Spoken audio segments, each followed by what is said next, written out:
So I'm asked quite frequently about my conversion story, and I'm just going to go through that now. When I'm asked about it, I think people are seeking a catalyst rather than an actual story, and perhaps they want to hear about a misspent youth, or a change in direction, or a bereavement, a major trauma, a moment of clarity, or a religious experience, or perhaps they just want to know if I married into the faith or plucked it from thin air.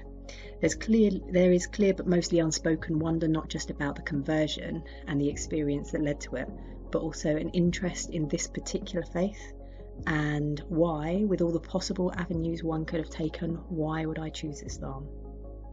And the fact is that there's very little time to actually give a whole story when people ask that question, and that's why I'm doing this video.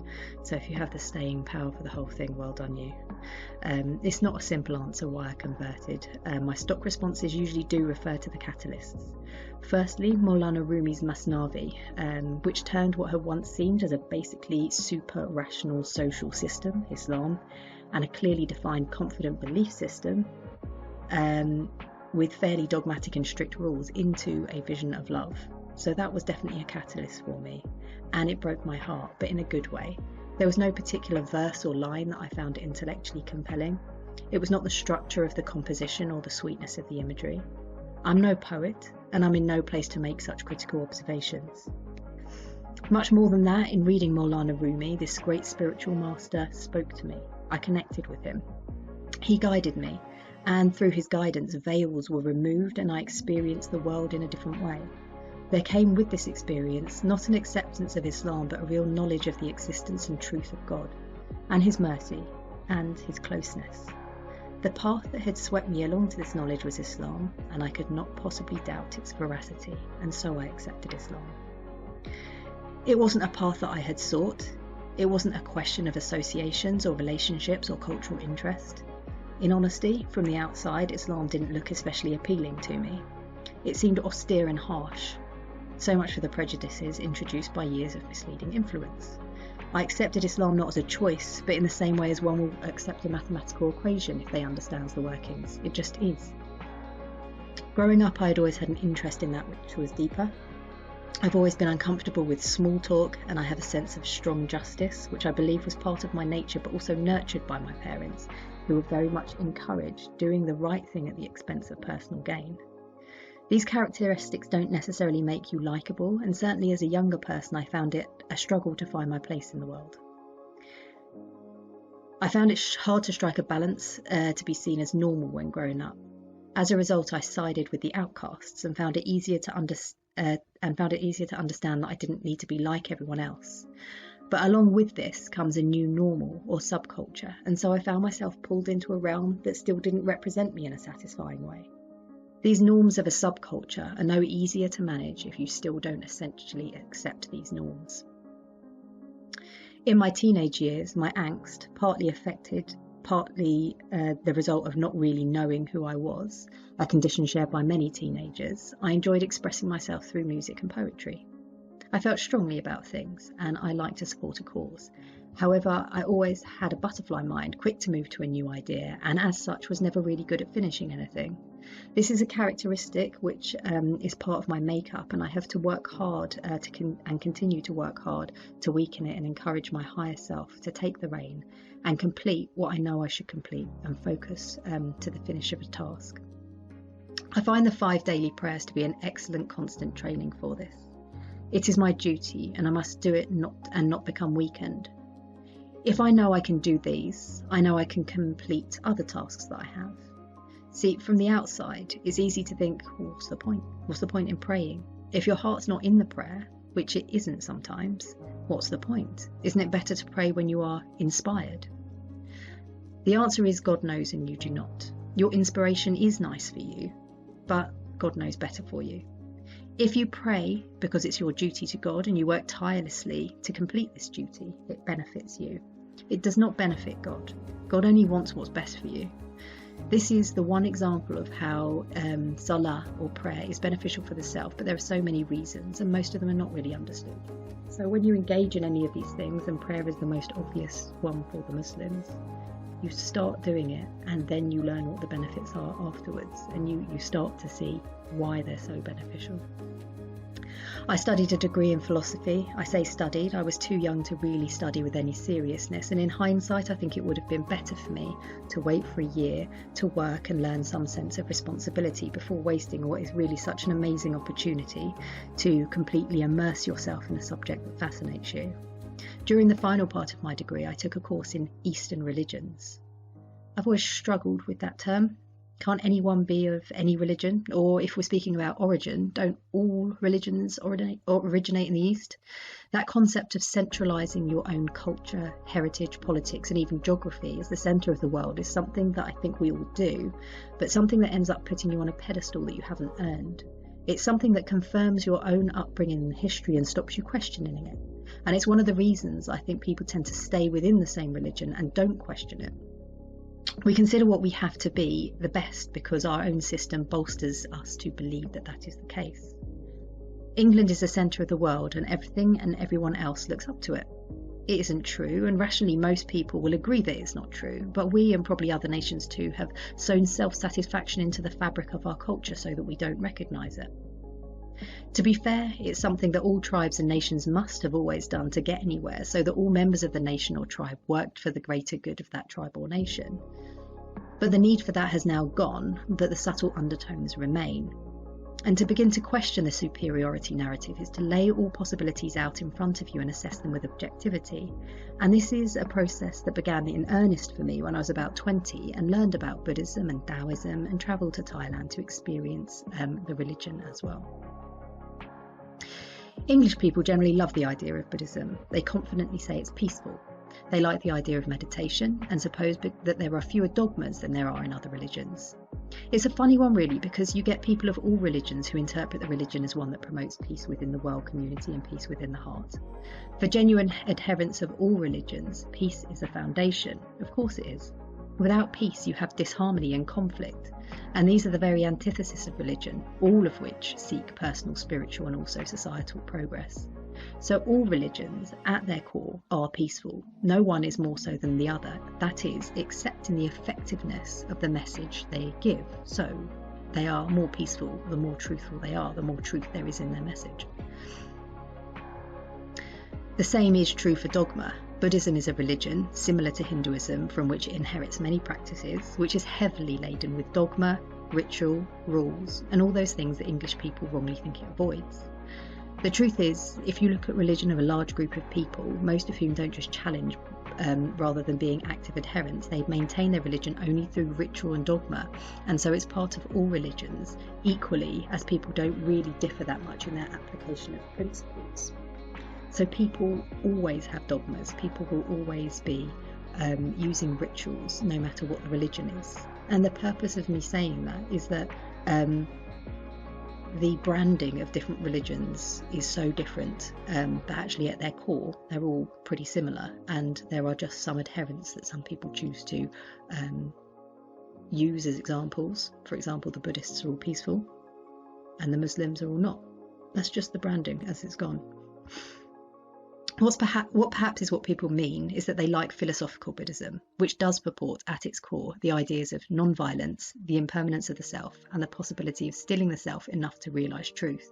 These truths are found at the philosophical the philosophical levels of all religions though.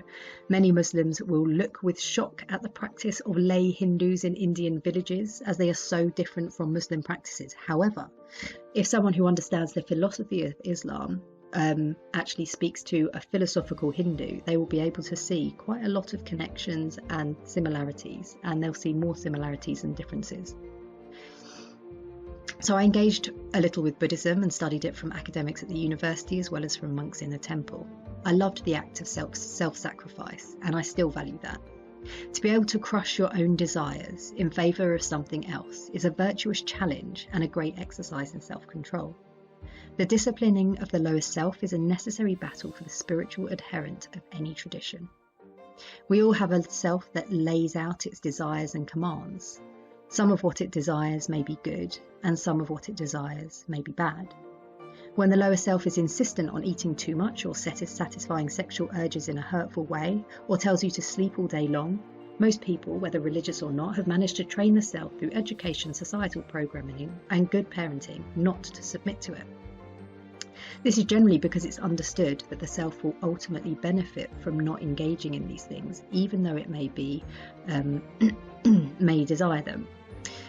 For the spiritual seeker, it's necessary to understand that the disciplining of the lower self, or nafs in Arabic, is a constant training, and there's a virtue in training the nafs to submit to the higher self, even when the lower self is not asking for anything obviously bad.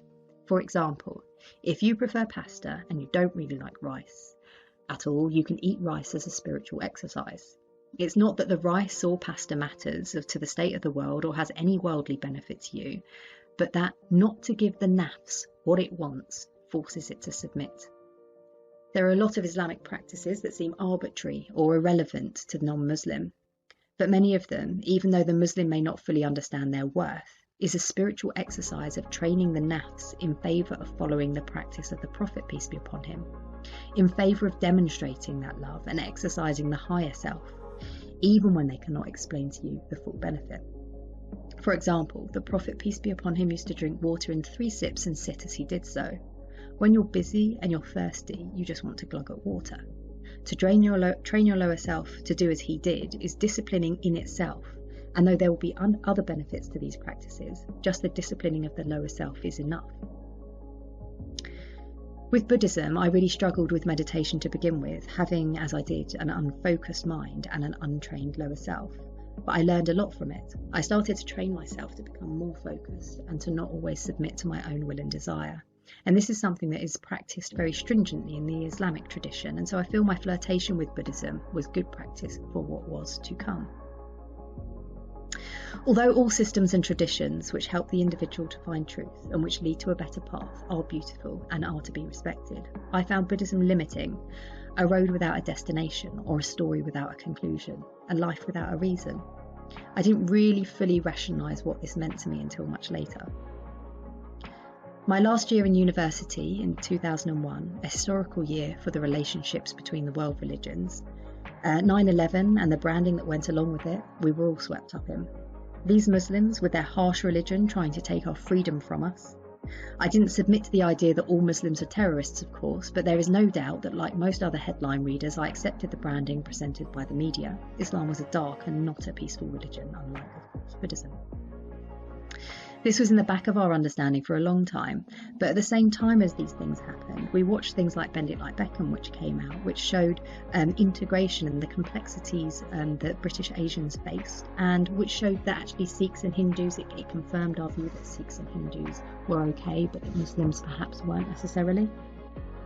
After university, I went on to teach training to become a religious education teacher.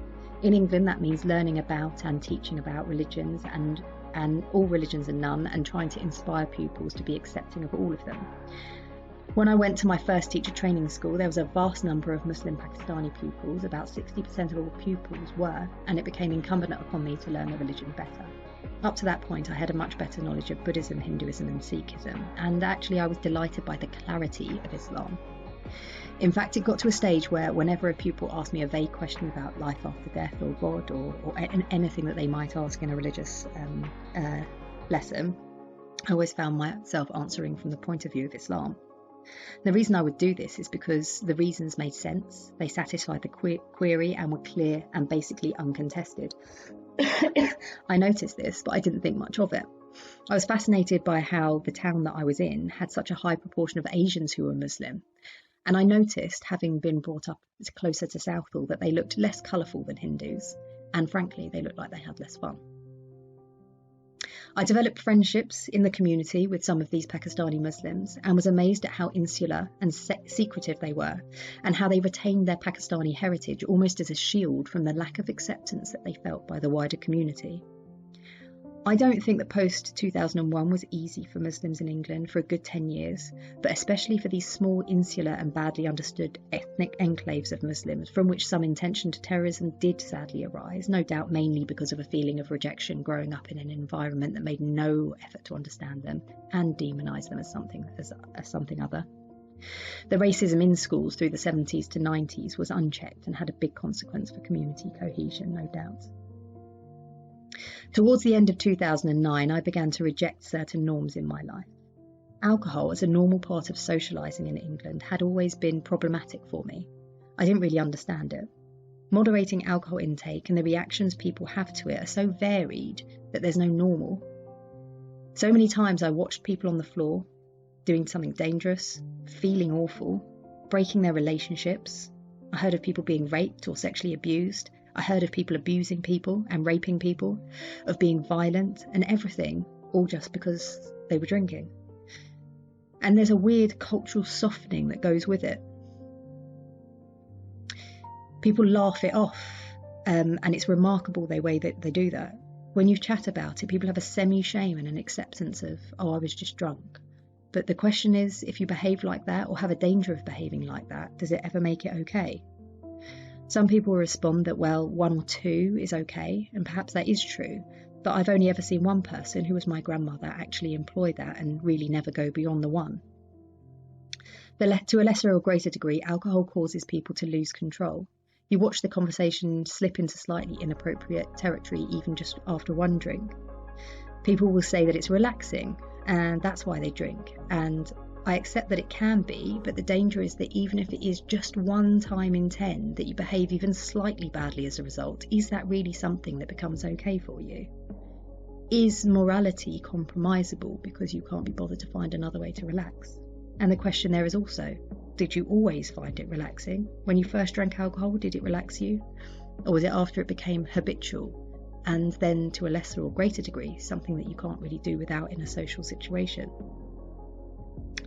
For me, however I looked at it, no matter the obvious rejection of the culture of my place, the drinking of alcohol is insupportable, and so I stopped doing it. And this wasn't at the time a precursor to becoming Muslim. I wasn't preparing, but what did happen was that I had more clarity of thought, and I would seek other things to do, both socially and for the sake of relaxing, and I would read.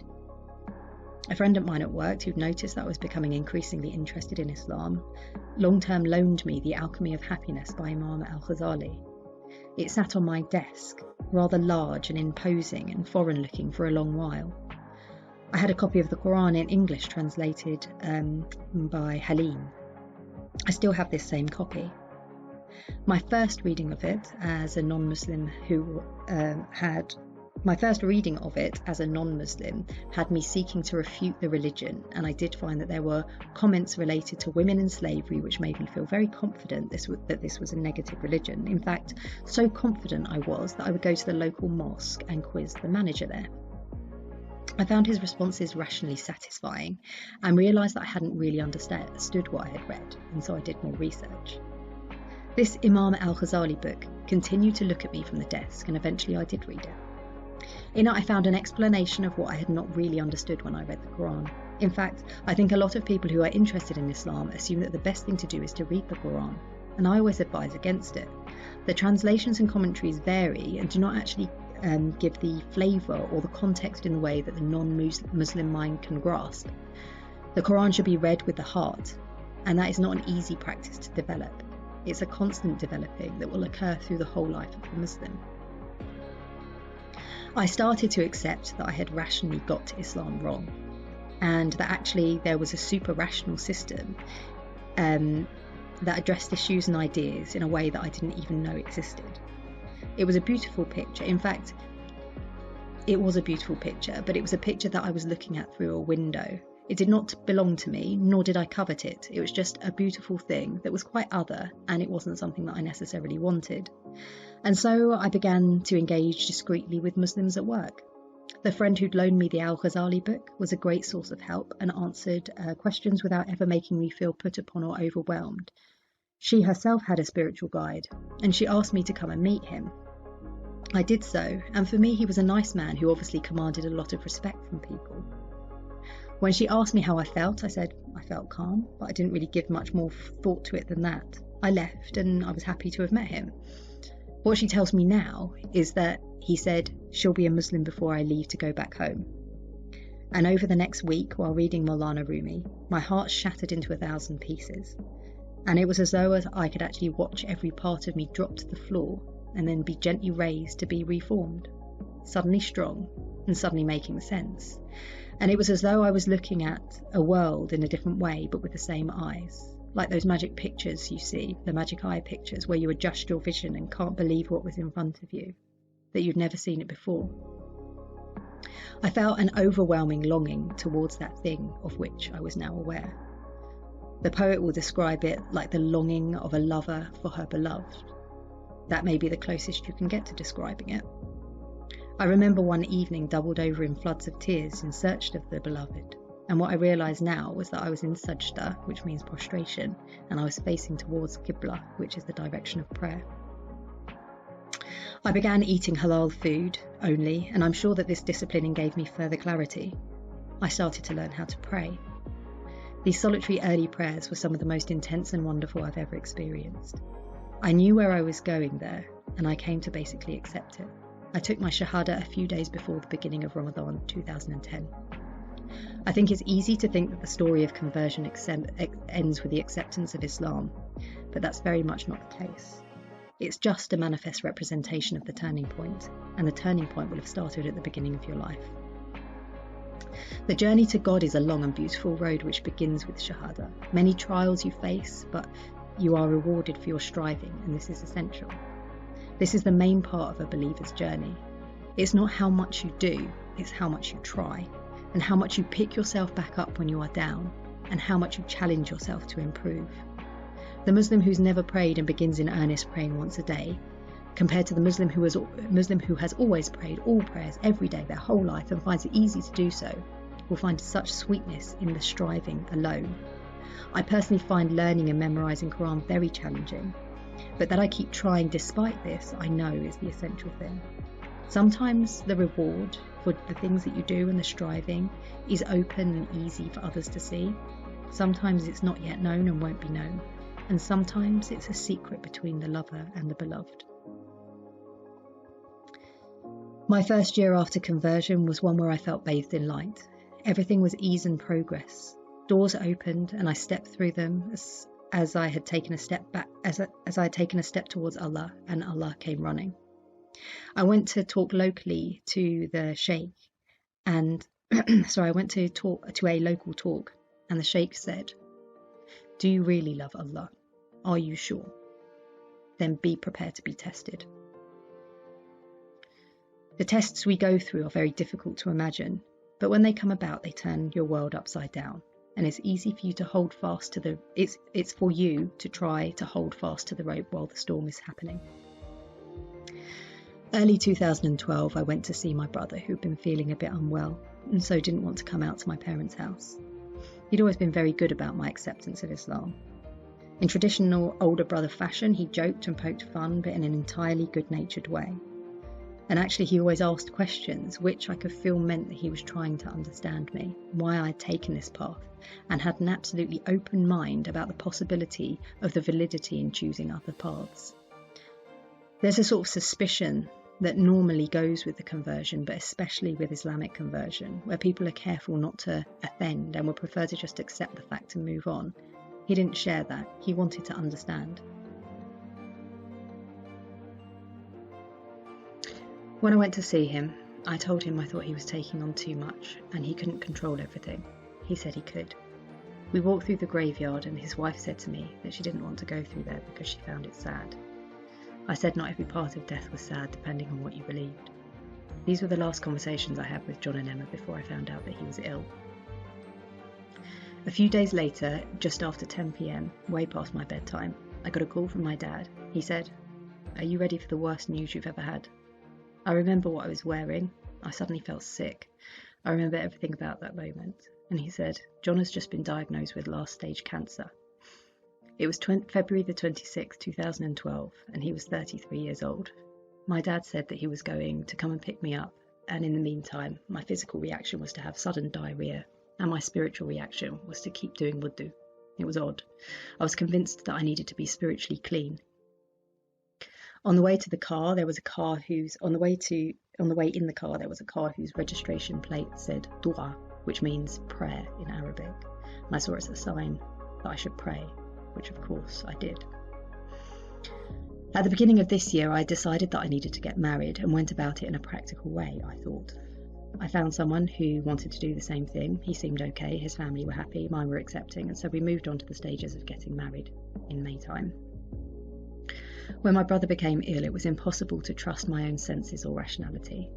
Everything changed, and what had been clear was no longer possible to see. I think had my brother not been ill, I would not have gone through with the marriage, as there were many instances which suggested to me that it was the wrong decision, but because I just assumed my feelings were the result of my brother's illness, I buried them and carried on anyway. We got married towards the end of May. My brother was at this time paralysed by the cancer which raged over him, and he wasn't there. In hindsight, it's difficult to understand why anyone thought this was a good idea. For me and my family, we were just trying to plough on. We really didn't know what we were doing. John died on the 4th of July 2012, 2 days before his 34th birthday. I knew he was going to die. My teacher, Dr Shakeb, who supported me through this time and beyond, very practically told me quite early on in his illness not to pray for a miracle because this illness meant death. Despite the preparation, the pain and breaking of the self is indescribable. I felt like I had a limb cut off. In fact, 11 years later I still do. I've just learnt to accommodate it. My brother was my only sibling. We were close and we liked each other. He knew me in a way that no one else ever had or ever will. To say a part of me died when he died is a cliche, but it is true. I think for my parents, the suffering that they felt was impossible to reconcile with faith. Unless you've lost a child, you can't know, and I can't know, but the sadness for them is still there 11 years later, and I'm sure it always will be. For me, this was a test of faith. The death of my brother, his suffering and the suffering of my parents, his family, his daughter, all of it is difficult to cope with. Before John died, I never got angry. It was just something I never felt. Irritation perhaps, but not anger. After he died, I would fly into rages which were painful. My poor daughter, who was 5 at the time, had too much to deal with my sudden explosions for no reasons, followed by collapsing on the floor in floods of tears. These episodes went on for at least a year, and at the same time as divorce, something that happened pretty soon after the marriage, and also being isolated up north without anyone. My daughter was my absolute saviour at that time. I'm not sure if she can even understand how much that was the case now. It was the twists and turns of this year that cast a shadow over my path. I still believed, I still prayed, I still fasted Ramadan, but everything was dark. The longing had gone. It was cold there. It was the type of faith that lacks spirit, and the warmth of proximity was just a memory. I met my husband while in this state. He was not hugely practicing, but we shared ideals and values. He knew that there was something dormant in me that I was hoping would erupt again, but it took a while. After the birth of my second daughter, who was a very difficult baby, I started realising that I wanted to connect more with my Islam. I went to a class at one of my local mosques. The woman who delivered it was lovely, and I couldn't fault anything that she said. I just felt a little uncomfortable. That night, I had a very dark dream, and I woke up and texted my friend and said that I wouldn't be attending the class anymore, and I needed something more Sufi. At a parents' evening the next day, a parent walked in who was very clearly a Sufi guide. And these people, although they walk amongst us, you don't normally notice that they're there. He walked as though he was surrounded by a light, and I was floored by the poignancy of the experience given what had just occurred the day previous. The following day from the parents' evening, I asked his daughter about her father, and she said he wants you to call him. So it is in this way that guides can read your spiritual level. They can read your need, and they're there to help you all the time. They can actually read you. So he knew that I needed him. He knew that I wanted to speak to him, though I said nothing to him. The spiritual guide is like a rope that you can hold on to. Your faith may stay with you, but it may leave you if you, like I did, have a cast of darkness put over it. So I spoke to Sheikh Tahir and was interested that he was Qadiriya, because my previous teacher, Dr Shakeb, who I wanted to take an oath with and to be his disciple, was actually Chistiya, but he told me that I was Qadiriya. My husband and I started a journey with the Sheikh. It was like starting at the very beginning again. It is through my relationship with him and his Khalifa, Sheikh Shamsuddin, that I realised how far I have fallen. Saying you're a Muslim and doing the basic acts is just not enough. A Sheikh guides you to open doors through which a light shines. We've been with our Sheikh for 2 years, and it's been life-changing. Had I had them through those dark days of 2012, those days would not have allowed me to sink so low. Alhamdulillah, I know I will face trials and difficulties, but I now hold firmly to the rope. I'm close to the sheikhs, and their prayers and proximity is like a torch, so I get to see the beauty of the path, and I'm propelled to continue down it, enjoying the journey and wanting to see what happens next. It won't always be easy. If it was, it wouldn't be a journey. But I have the support and security, not only of my worldly family, my lovely girls, my husband, my dear parents who are still here despite their own trial and still help with everything and stay close. We also have our sheikhs, and that's a relationship that doesn't end. It's up to me to keep the relationship fueled so that the path remains lit and so I can continue walking with confidence, inshaAllah.